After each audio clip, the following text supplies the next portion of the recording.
to the Trauma-Informed Lens podcast, where we explore how the trauma-informed paradigm challenges traditional beliefs and approaches concerning a wide variety of topics. This podcast addresses psychological trauma in an educational manner and is not designed to replace mental health treatment.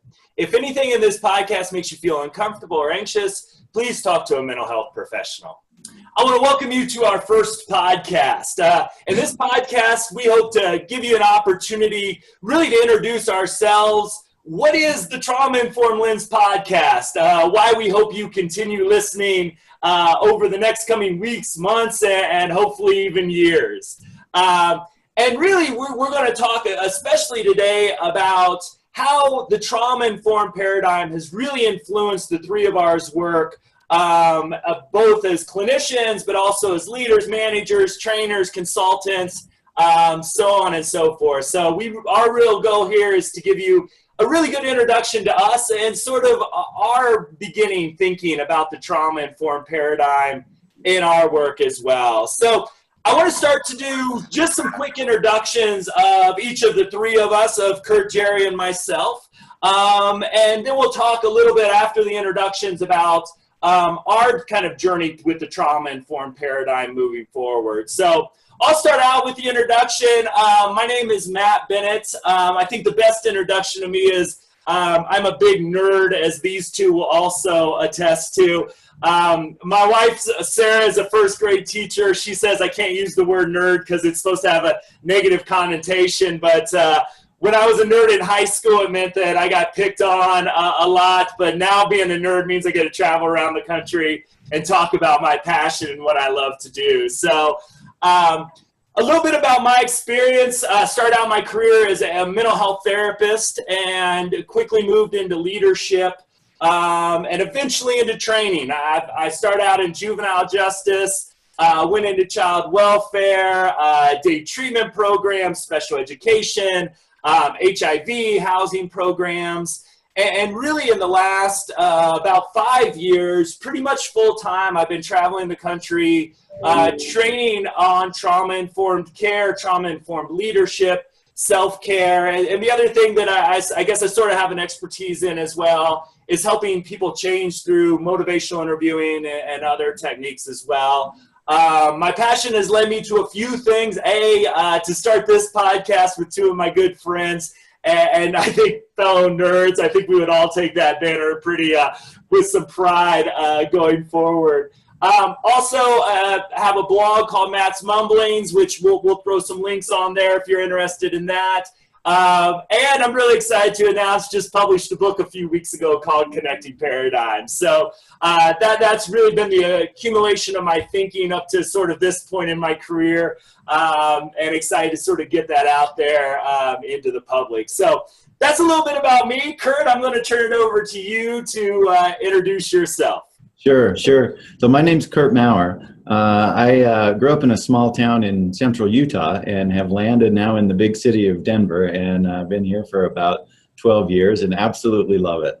And luckily I got here and got tangled up with both Jerry and with Matt and learning about trauma-informed care.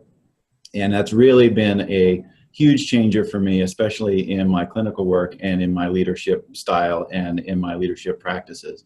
So I'm trained professionally as a board-certified behavior analyst, and I've been doing that now for longer than I care to admit, and have really enjoyed that work. And the blend of understanding behavior from a natural science perspective with understanding the stress response and how internal symptoms can follow laws in similar ways that external symptoms can follow laws has been a real game changer for me in my professional career, and especially as a leader.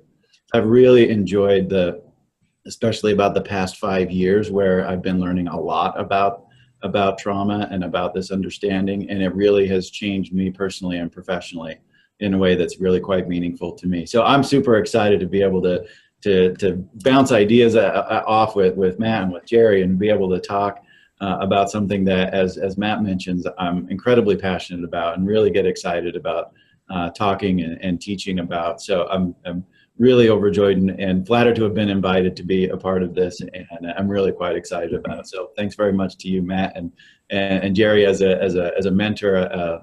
Thank you to you for everything that you've taught me and for allowing me to be involved with you guys, and we're really excited about it. Thanks, Curt. And if our audience hasn't heard Curt talk before, your mind will be blown every single week. So brilliant man, and challenged so much of my thinking in a real positive way. Jerry, thanks for the pressure there, Matt. Yeah, really I know you've got the material, my friend. I'm not too worried about that. Yeah. You couldn't have waited 3 weeks for that. Thank you. I don't think we'll have to wait that long. Jerry, introduce yourself, my friend. So I'm from a big city and landed in this little city of Denver. I'm from New York. And I came out to Colorado in 1975 to go to University of Colorado, and wanted to study neurobiological psychology at the time. So I've been interested in how experiences change the brain and the body for forever.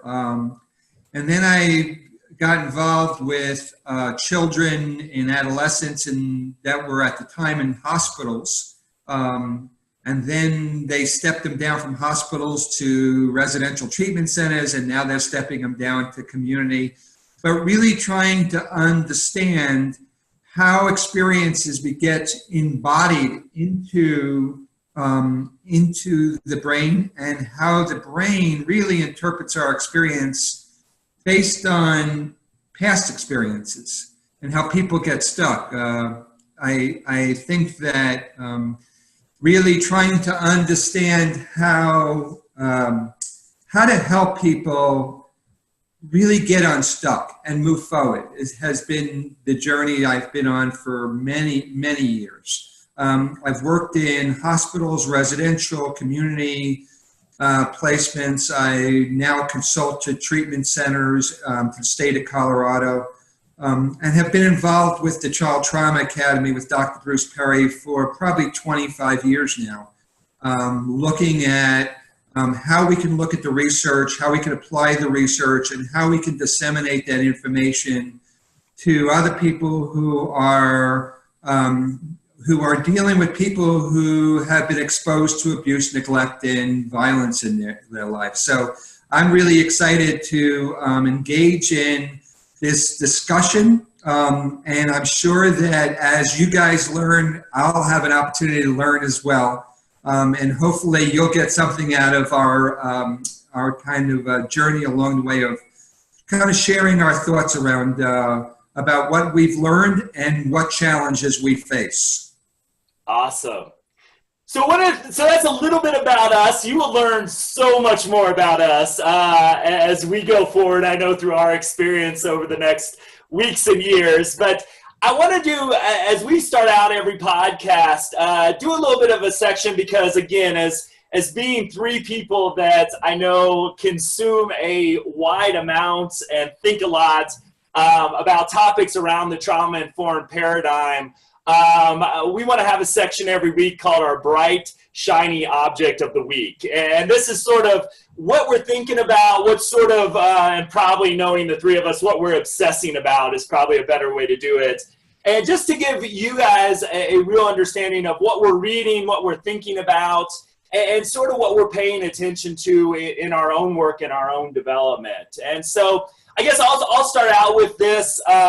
Is the thing that I've been really kind of obsessed about over probably the last month, and it's been much more than that overall, is really looking at the concept of trauma-informed schools. I've had the chance over the last couple weeks to be in Pasadena, Cleveland, and Southern Colorado, talking to schools, school districts, leadership within those schools, about really how do we transform traditional approaches to education in a way that allows us to really identify kids who are experiencing trauma, and how do we think about schools' roles in a different way to really surround not only the student but their families with resources so that we hopefully stop some of these pipelines that we see to prison, to poverty, to homelessness. And really, I see schools as such a critical upstream solutions of how do we get these resources to folks early on in a meaningful way that really helps these kids. And again, I see you just can't help the kid, you got to help the family system to make sure they have a safe environment and a healthy environment outside of school as well, really thrive. And it's really cool with, I probably talked to, probably about 700-800 professionals over the last 3 weeks in schools. And when they get the science behind trauma, not only I think it was like my experience, really gets what I call, and I want to get this vocabulary word out of our vocabulary, but the bad kid that we've traditionally seen as the academic issue, the behavioral issue, seeing that kid in a new light and not as a problem, but someone who needs us to really give our best selves as educators, as school staff, to really help them out. So I love the energy that I'm getting from educators around this. And I'm really hoping that the trauma-informed movement really takes hold in education and becomes as transformative as I've seen it in homeless services, child welfare, and a lot of other areas. So that is my big, bright, shiny object of the week. So, Jerry, I'll turn it over to you. What are you thinking about nowadays? I had a hard time. There's so many positive experiences I've had over the last month,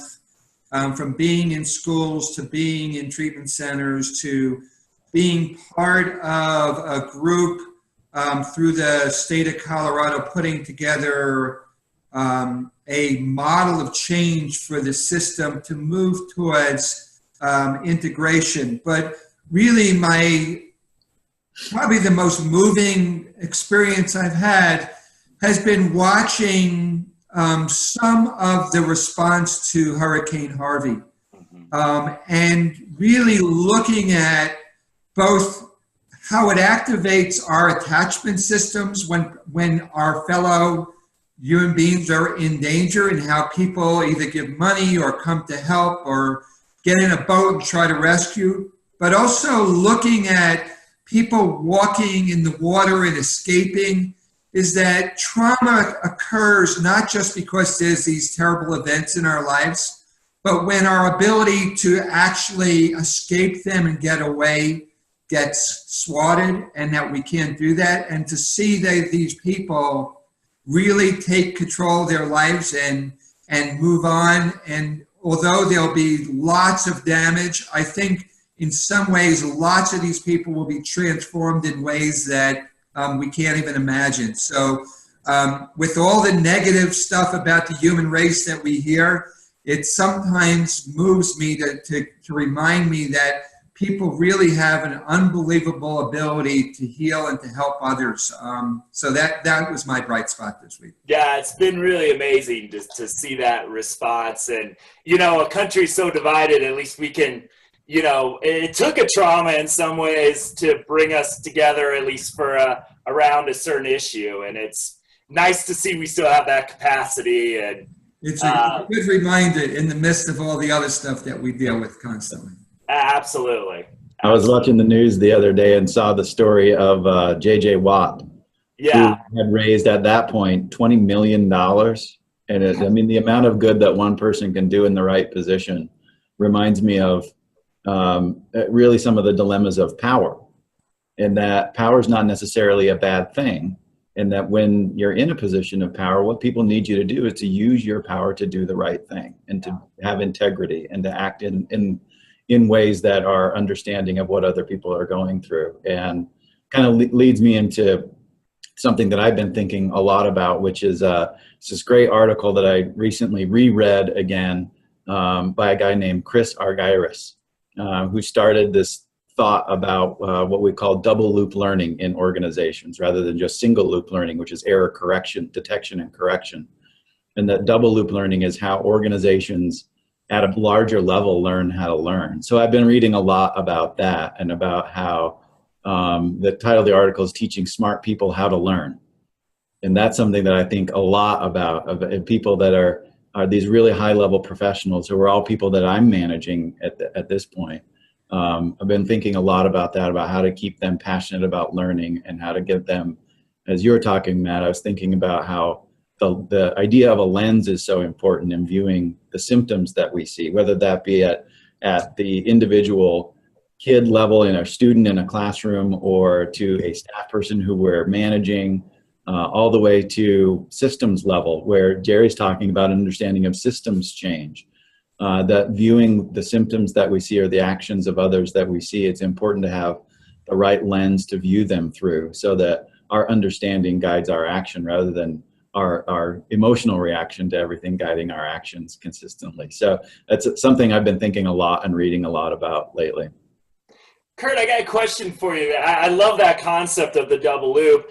Is there any maybe thinking you have, or what's in the article? Because one of the things that, if people don't know me, I love history, and I that's what I do for fun, is I read, history and trying to learn from. I see history and psychology being so interconnected in so many ways.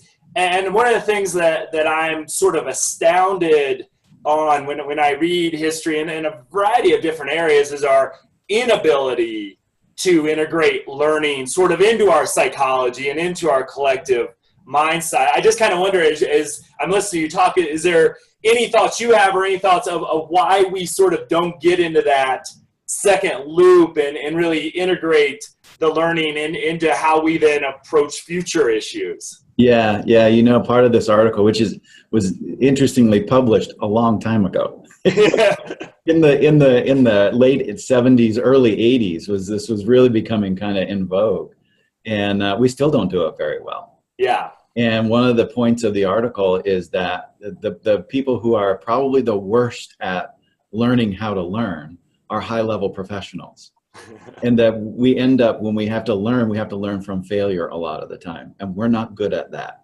Yeah. We have our protective factors from a psychological standpoint that don't allow us to question ourselves, or to be vulnerable, and allow us to learn from our failures. And I'm as guilty as anybody, right? Yeah. Like, I'm used to being good at stuff, and when I don't feel good at it, I don't want to do it very much. Yeah. I don't want to get questioned very much. And so my own personal defenses very quickly get in the way of me learning from when I don't do things well, which is exactly what you need to learn from. So I've thought a lot about that, and just see it almost everywhere that I go, as I'm sure that you guys do in your travels around. Yeah. So Matt, I think you raise a really interesting question that's related to why we're here today, right? Mm-hmm. So when individuals are feeling unsafe, they can't stop and collect information. What they do is they anticipate what's going to happen, and then they make a decision based on their past experience going forward, rather than learning from the experience and then altering their behavioral response to that, right? Yeah. And so this concept of how do you be open to learning from your experience really requires us, one is to be in our highest part of our brain, and two is for us to have a sense of safety, that we can actually be open to new experiences, and that individuals who are traumatized, or societies who are traumatized, tend to really in some ways get stuck in old solutions and seeing through old lenses, as opposed to learning and growing and changing. So I think it's very much related to this concept of trauma-informed, is that as we understand how trauma impacts us, we can intentionally start to kind of create these processes that allow us to kind of learn from our experience and make different decisions as we go forward. Yeah. Well, and that's, I've always been, and one of the things I think is, as Curt talks and you talk, is sort of the second loop of trauma, because, in my studies of the history of psychology and trauma, you even look back to kind of Freud's early work and even pre-Freud, and it was on our radar there. It's been on our radar sort of after wars when you talk about shell shock, more so with the goal of getting people back onto the battlefield, and not necessarily post-traumatic growth and healing. But we've had these first, if Curt, if I'm hearing you right with the model you're talking about, we've kind of had the first loop of knowledge around trauma. And then Jerry, I see a lot of times what kicks in too is you can hear Freud talk about trauma and how that impacts a lot of the women he was studying at the time, or he can talk about sex, and sex is a lot more entertaining, at least, to sit and listen to than hearing things about domestic violence, sexual assault. And I just kind of wonder if our topic at some point pushes people out of that safe space, and that sort of prevented us as a human race in some ways, as this has been done, in different parts of the world, from really, we're again sort of in that first loop and thinking about how do we, get that second loop and that integration going as well. Yeah, one of the things I see a lot, as I'm sure that you guys can attest to, is that people talk about something that they see either organizationally or individually at the client level. They talk about some symptom that they see or some event that happened. And in our language, in our culture, the next thing that we do after we describe an event is describe our hypothesized cause of it and our explanation of it. And we take those as not as hypotheses to be tested or ideas to be, generate some ideas about what do we ought to do with it. Is this what we think is really going on here? And we take them as that is reality. And then that guides our action very, very quickly. So just getting people to stop and pause and do that questioning of themselves. And that, for me, that's the double loop of questioning the hypothesis and realizing that it is just one possible explanation for what's happening, for why a kid is doing what they're doing, why a student is not learning or is exhibiting some symptom that's difficult to deal with, why some employee is not performing the way you would like them to, or why your boss is not treating you the way that you think that you should be. So it just, the parallel process part of it is really fascinating to me, that I see so much that comes down to, we describe an event that happens to us, and rather than trying to learn from it, we give our immediate explanation of it and move on from there. Yeah. I think that's a really good thought. And when you talk about Freud and you talk about, Genet, in 1789, having really talked about trauma and the treatment of trauma, and what we've done is evolved and gotten more scientific about it.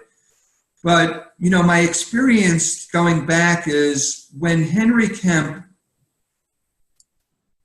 reported on those unexplained injuries and really tied it to physical abuse, people did not want to hear what he had to say, because in some ways we were all hitting our children at the time.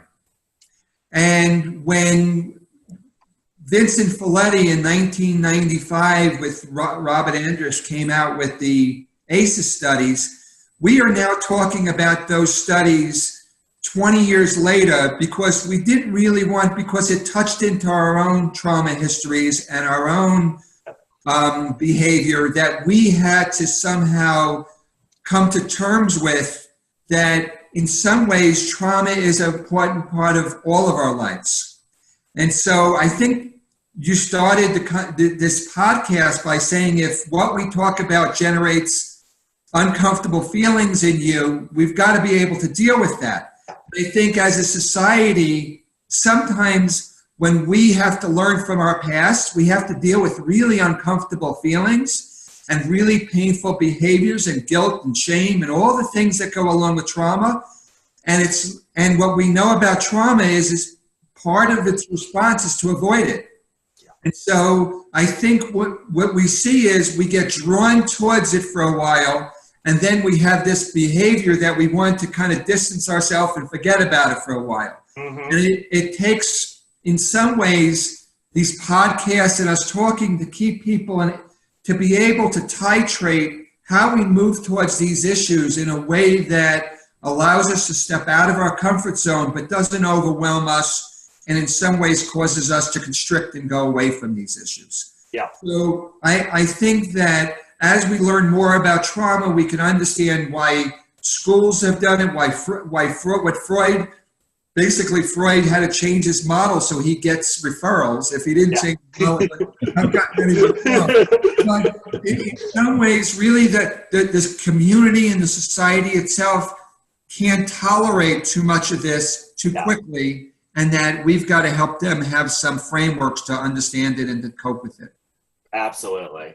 And I think that's a great transition into sort of where I want to go for the second half of our podcast here, and kind of talking about our story. And because each of us, I know, have, in many ways, our thinking, at least I know mine, and I know you two well enough to know that it's for you as well, has been transformed by the research, by this, and by being able to a great extent to kind of sit with this and for long periods of time. I know all of us have been thinking about this for years. And so I want to give each of us a little bit of an opportunity to share with our audience our story about how we were introduced to this research, the impact that it sort of has had on our thinking, on our work, on our lives, and sort of to share with us how we've sat with this over the years. And Jerry, I want to start out with you because I think you're a part of both Curt and I's journey at this point. I wouldn't be here today, I know, for better or worse. I'm not sure if to blame you or not sometimes. Do we say thank you or do we say yes? I know. It's kind of a toss-up. But I know I'm fascinating as you're a key piece to my story. I'm fascinating to sort of hear how you came to this and how it sort of influenced your thinking as a psychologist and as a brilliant thinker around healing and growth. So, you don't necessarily make decisions in life and say, I'm going. Some people do, but it's more like you're in the river and the currents take you places. And you end up kind of, if you're good, you could swim with the current and you get to where you're going. But my journey really started, I was back in high school, and I kind of didn't like my traditional schooling. So I left high school at 16 and went to Europe and traveled around and then when I came back, I was really very, very lucky. I was interested in learning and I wanted to grow, and I got involved with a program in New York City. It was basically what they called it was a program for gifted underachievers. So I got involved with this program where the people in the school came from, one of my teachers was a writer for the Village Voice, and another of my teachers, we built a geodesic dome in New York City, and so I really was exposed in some ways that traditional kinds of ways of learning do not work for all kids and all experiences. And so I really began to think about, in some ways, the way we approach people with problems really generates more problems for them. And I think what we end up doing is trying to do something to manage their behavior or change something that's causing us to be uncomfortable with them, rather than trying to really understand the world from their perspective. So I actually in high school, I got an opportunity to take a psychology course at Fordham University. I had the opportunity to kind of work with some incredible people. So I left there and went to the University of Colorado, really trying to understand what motivates people and what drives people to do the things that they need to do?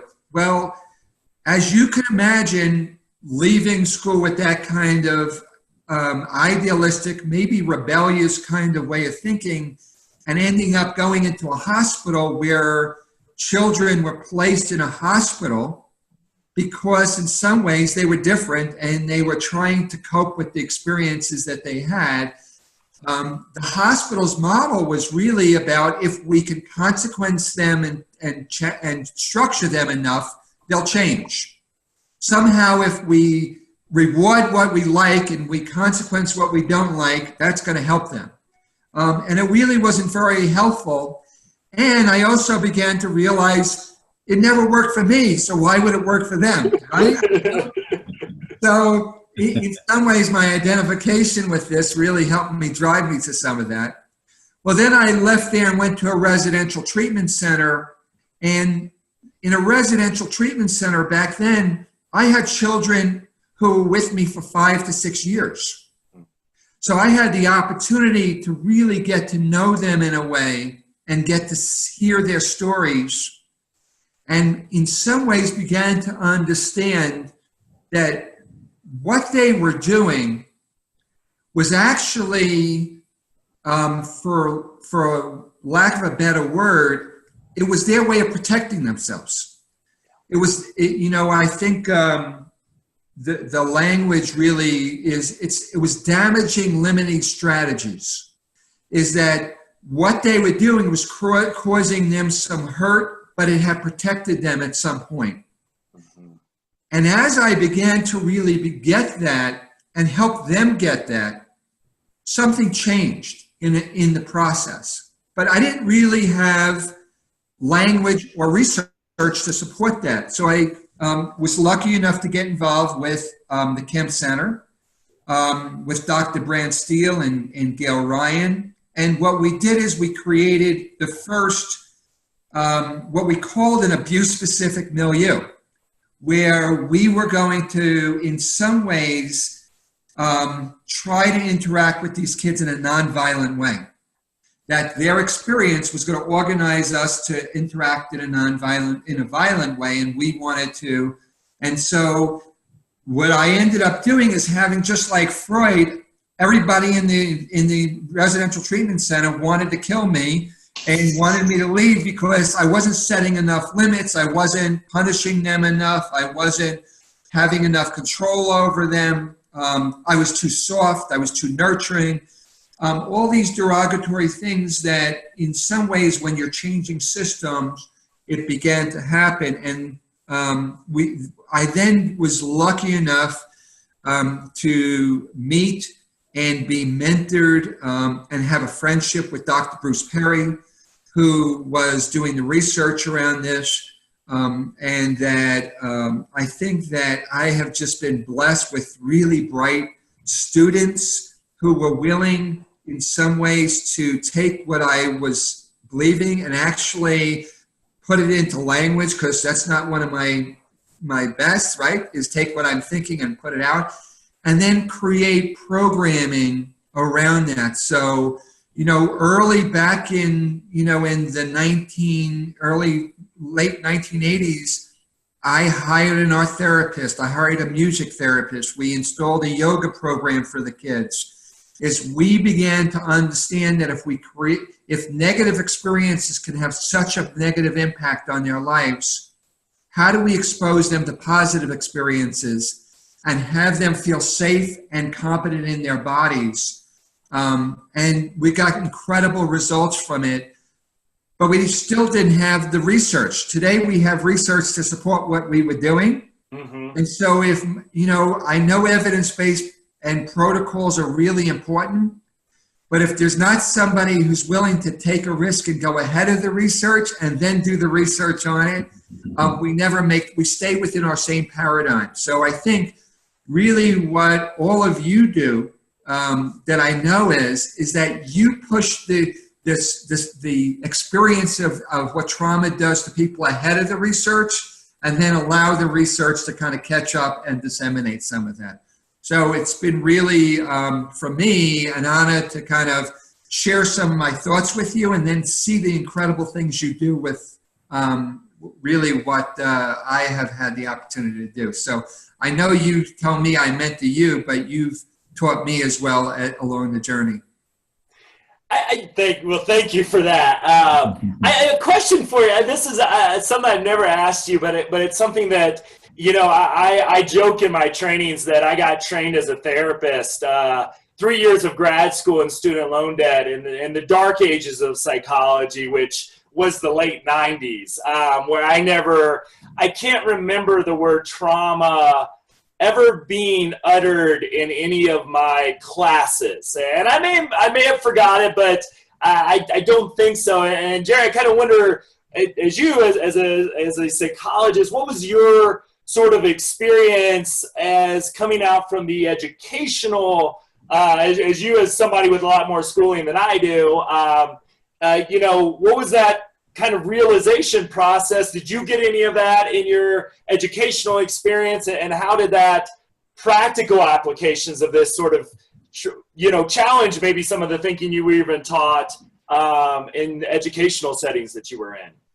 So I was originally trained in psychoanalysis, you know, through Freud and understanding from a dynamic perspective to kind of looking at that.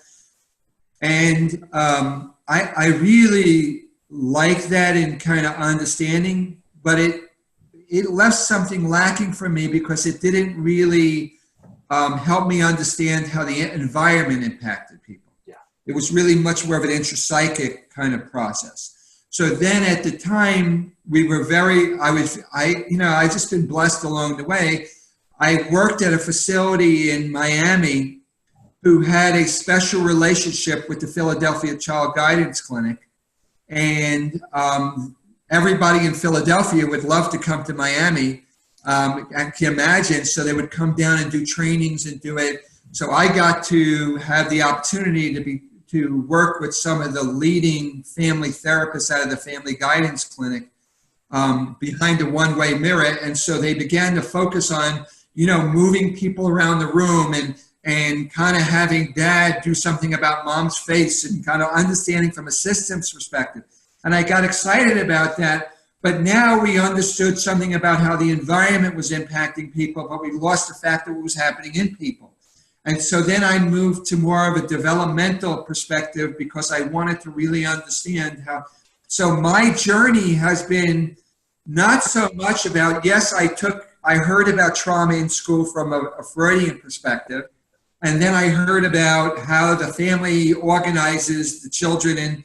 But my job really always was, how do I integrate these experiences and this knowledge into something that's way more practical, that we know that there's this interactional process that goes between what's happening inside the individual and what's happening in the environment, and how that we negotiate the internal demands with the external demands. And that's really been my process of layering these learnings. And every time I learn something, my job really has been okay, so now how do I integrate it into all the other things? And I know that that's been your attempt as well, as you write your book on, you know, creating this kind of collective thinking about things. Yeah, very cool. Curt, let's go to you. I'm excited to hear your story, so I'll let you pick up there. Sure. I was listening to Jerry's early experiences and reflecting on my own. The first time I worked in a residential treatment center, and this was in 2000, maybe 2001, and there was I think to this day there's a group home with three children who lived in there. Each one of them had a one-to-one staff. To this date, they're still the most aggressive people that I have ever treated. They really had some real challenge. And knowing about them now, I understand so much better than I did when I was in my late 20s, you know. And there was this one young man, and it was one day, you know, I was the new supervisor of the facility, and he didn't want to do a chore that one of the staff had asked him to do. And he walked over and he kicked a closet door. And we had this point and level system in this home, which, as a BCBA, I know there's a place for that. I didn't apply it very well. And I walked up to him and I said, I'm gonna have to take 100 points away. And he kicked the door harder. And like an idiot, right? I'm just like going through like what I think I need to do until I got to, he was losing 800 points, and maybe he could earn 100 points a day, until I finally stopped and I was like, what are you doing? This is not working. Stop doing what's not working. And so that was kind of a formative one for me, where I think of how that played into my later experiences, where I thought, maybe I ought to think differently about things and not do stuff that doesn't work, and really think about like how would I treat that totally differently now. It would be so much more not focused on some kind of a punitive consequence to try and like force this kid's behavior to go a different way. Anyway, I would just approach it so much differently now. And as I got more and more exposed to, I actually had a minor as a graduate student, as an undergraduate, in neurobiology. So I was really interested in neurobiology. When I think about one of the things we talk so much about is how the human brain is always seeking patterns to be anticipatory about things. And I think my brain is like that on steroids. Like I think about that stuff I'm always seeking patterns and always seeking to anticipate things. And it certainly can get me into trouble at times. And when I started understanding, I think that's what kind of drew me to a natural science of behavior, which is applied behavior analysis, because it was using a natural science-based approach where I could look for a pattern and I could anticipate. And I thought, what a great technology that I could use to make the world a pleasant place for people to change the behavior that they have to change, or change the habits that they need to change. And so I kind of got jazzed by that. And as then I learned about neurobiology and saw these symptoms of developmental trauma that I was treating, years and years later in a residential treatment center, I started to understand them. And that just got me, that kind of pattern seeking part of my brain got really activated. And I don't know that I've read that much since I had to in graduate school. When I read about the autonomic nervous system and the balance between parasympathetic and sympathetic divisions, and how to understand how that drives how we think and how that drives how we act. And all of those things really just got me so excited about it. It helped me to understand both how my own responses to what happens in the environment and the people around me, to understand those in a way that was incredibly powerful for me to understand and have this lens to view them through, that helped me to stay engaged with people and helped me to stay engaged with the children that I was treating or the staff that I was treating. And that was incredibly powerful for me. And I have continued that, ever since. I think too, one of the fun things about as many times as we've all kind of sat down together and talked about how do we get to the same kind of point in time, it's kind of a great example of convergent validity, right? Because we all came from very different places and very different training backgrounds, with this common theme of a thirst for knowledge and a thirst for trying to get as much information as you can to understand the world in meaningful ways. And we all kind of got to this point where we have the same kind of common lens of viewing things through, which I think is really quite exciting and really, fun for me. And I really have enjoyed this, really from an organizational level of how to understand how to help people help other people, I think is really exciting. And creating learning environments. I think one of the things that I take away from my years leading departments and leading people is that one of the antidotes to the burnout that exists in our field is constant learning, so that we understand the work that we do. That child who's in front of you every moment of every day, being able to understand that with additional knowledge constantly is really what I found to be the antidote to the burnout that exists. So I get real passionate about that and real excited about it, and love to talk about it and hear about other people's experiences with it as well. So that's kind of how I got here. And there's lots of details, of course, I left out, but really get excited and jazzed about it. Very cool. Thanks for sharing that. It's great to hear your experience. So my story really began in Jerry's office, literally. I convinced him to hire me as a quality improvements. I think, conned my way into the job.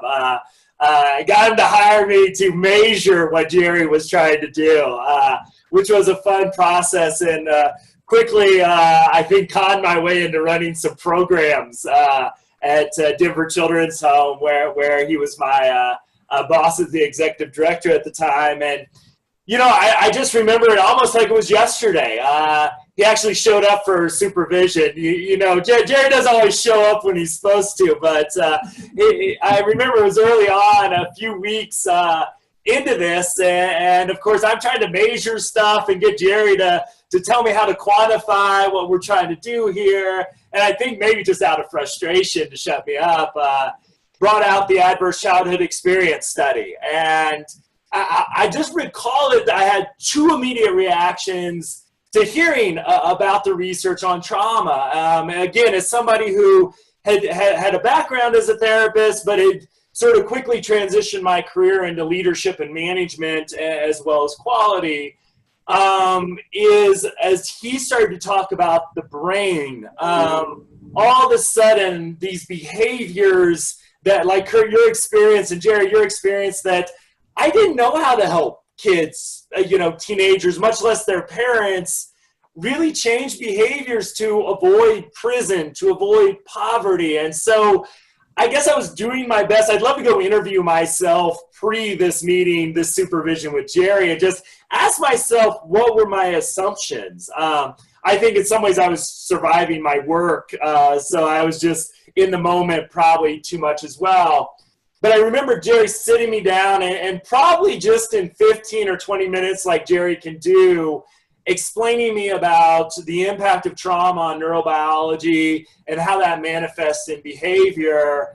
And my first visceral response was to see so many of the kids and the families that I had worked with up to that point and have this holy crap moment. Why did I take 800 points away from a kid kicking a closet? Yeah, right.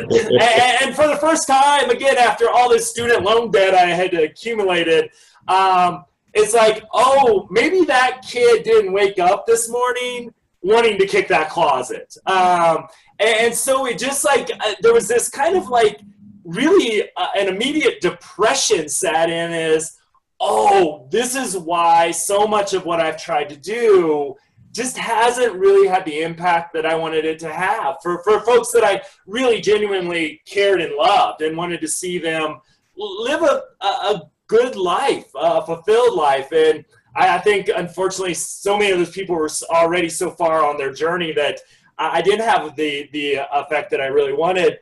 But then the panic from that depression was, even just in that 15 or 20 minutes of that introduction, is I started to see, I think I was running in-home therapy, community-based services, after-school programs, transitional living programs. So I was running these programs, and, my next thought was, man, this changes how I want to look at all of that. And of course, if you don't know me, I overreact and overinterpret everything. So that was the spark that said, okay, we've got to think about this differently as the staff I was supervising, as the structure of the program. And then a real realization pretty quickly as well, is we weren't necessarily in a system that was funding us to do what give these kids and their families, in some instances, what they really needed to heal and grow.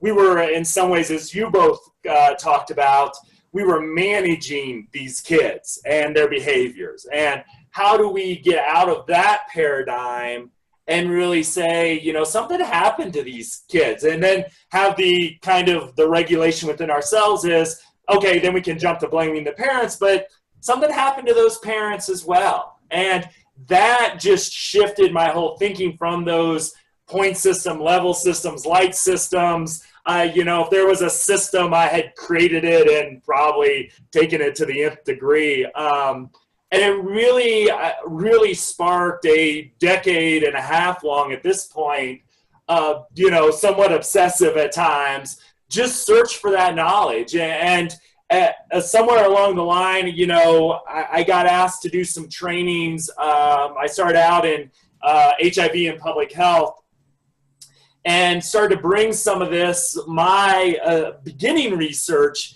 into this, as well as where I see the connections around leadership and self-care and program design and implementation, and just found so much fertile ground from folks, is that nobody seems to be as extreme in their reactions as I am to things. But I think in many ways people had a similar reaction, is, oh, these aren't bad kids. These aren't bad people. These aren't people that wake up and plan out these behaviors ahead of time. And so it just really, I saw that there was also this real need for this. And again, once you gave people, there was a big motivation around this research, and that's just sort of taken over my career. I like to say that I'm sort of on this ride. I'm not really strategically directing it in any certain way, where, you know, from those early HIV trainings, now, as I shared, really working with schools, working with libraries, EAP programs, all these different sort of realms that if you would have asked me after that supervision is, hey, Matt, would you be training library staff at some point in your career? I would have thought you were crazy.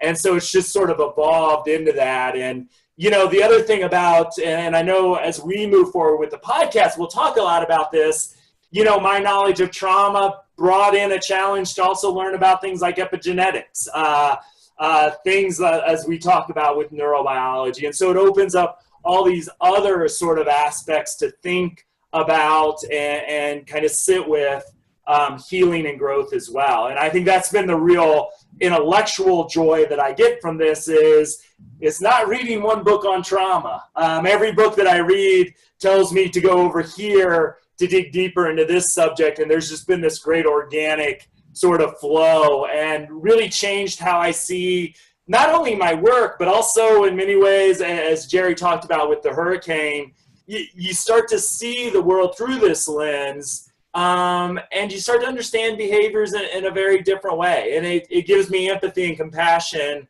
where there was just a lot of frustration and sometimes anger before. So that's really been, you know, my journey in a nutshell. It's just that transformational process started back in that supervision where Jerry laid it out and basically changed the whole projection of my life in that 20-minute span. So it's been a fun ride. Let's put it that way. So how does it feel to be responsible for that, Jerry?